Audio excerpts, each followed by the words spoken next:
दुनिया में हो रही अजीबोगरीब घटना, ठंडा ग्लेशियर से निकल रहा खून, वैज्ञानिकों के लिए बना पहेली। स्टडी में आए चौंकाने वाले नतीजे।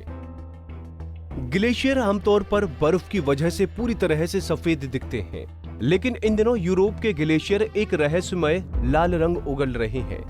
ये लाल रंग तेजी से फैल रहा है और काफी ऊंचे ग्लेशियर तक देखा जा सकता है, जिससे वैज्ञानिक भी हैरान हैं।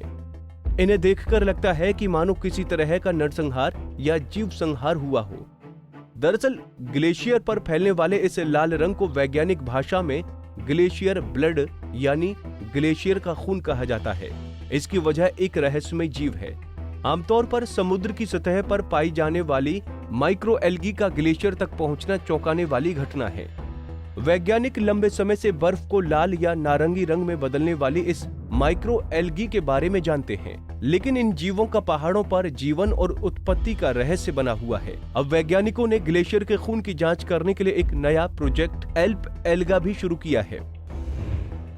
फ्रांस के ग्रेनोबल में स्थित laboratory of secular and plant physiology के डायरेक्टर और एल्प एल्गा प्रोजेक्ट के कोऑर्डिनेटर एरिक मार्शल ने बताया कि आमतौर पर एल्गी सागरों, नदियों और झीलों में मिलती हैं।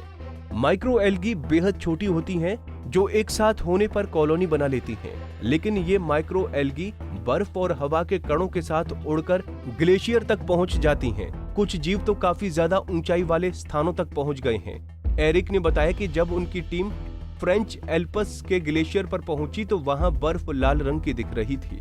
फ्रेंच एल्प्स पहाड़ों पर मौजूद ग्लेशियरों का रंग बदलने वाली एल्गी तकनीकी तौर पर हरी एल्गी है। इस एल्गी में क्लोरोफिल के साथ एक और रसायन पाया जाता है, जिसे कैरोटीनॉइड्स कहते हैं। इसी रसायन के चलते ये नारंगी और लाल रंग का पिगमेंट बनाती है। इनका काम एल्गी को सूर्य की किरणों से बचाए रखना है। एरिक के मुताबिक ये तो पता लगाया जा चुका है कि ग्लेशियर लाल कैसे हो जाते हैं, लेकिन सबसे बड़ा मुद्दा ये है कि वैज्ञानिकों को इस एल्गी की बायोलॉजी के बारे में ज्यादा कुछ नहीं पता। इस बारे में भी बहुत कम जानकारी है कि पहाड़ों के इकोसिस्टम पर ये कैसे पनप रही हैं और इसका जलवायु परिवर्तन पर क्या असर होगा। वैज्ञानिक अब इससे ये समझने की कोशिश कर रहे हैं कि ग्लेशियर का खून क्या जलवायु परिवर्तन का एक संभावित शुरुआती संकेत हो सकता है। आमतौर पर न्यूट्रिएंट से भरा प्रदूषण समुद्र में एल्गी पनपने की वजह होता है, लेकिन पहाड़ों पर यह पोषण बारिश और हवा से पहुंचता है। इसके अलावा वायुमंडल में कार्बन डाइऑक्साइड की बढ़ोतरी भी इसके पनपने की वजह हो सकती है।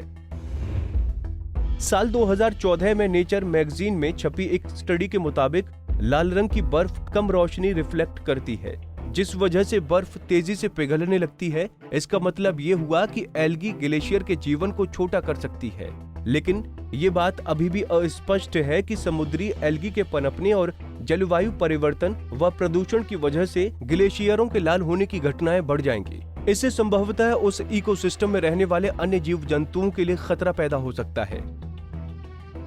एरिक ने बताया कि लोग अक्सर आर्कटिक या ध्रुवीय इलाकों में पिघलने वाली बर्फ की बात करते हैं, क्योंकि उनके पिघलने से समुद्र के जलस्तर में बढ़ोतरी होती है, लेकिन इन ग्लेशियरों की बात कम की जाती है। ये वही ग्लेशियर हैं जो नदियों को पानी देते हैं। अगर ये जल्द पिघलने लगे तो लोगों को पीने के पानी की दिक्कत हो जाएगी। वहीं अगर ये किसी खतरनाक एल्गी से संक्रमित हो गए तब भी इंसानों के लिए खतरा है।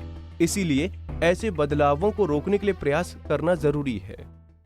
हमसे जुड़े रहने के लिए हमारे YouTube चैनल को सब्सक्राइब करें और नई वीडियो की नोटिफिकेशन के लिए बेल आइकॉन को दबाएं। अगर आप ये वीडियो Facebook पर देख रहे हैं तो लाइक जरूर करें और ज्यादा से ज्यादा शेयर करें। धन्यवाद।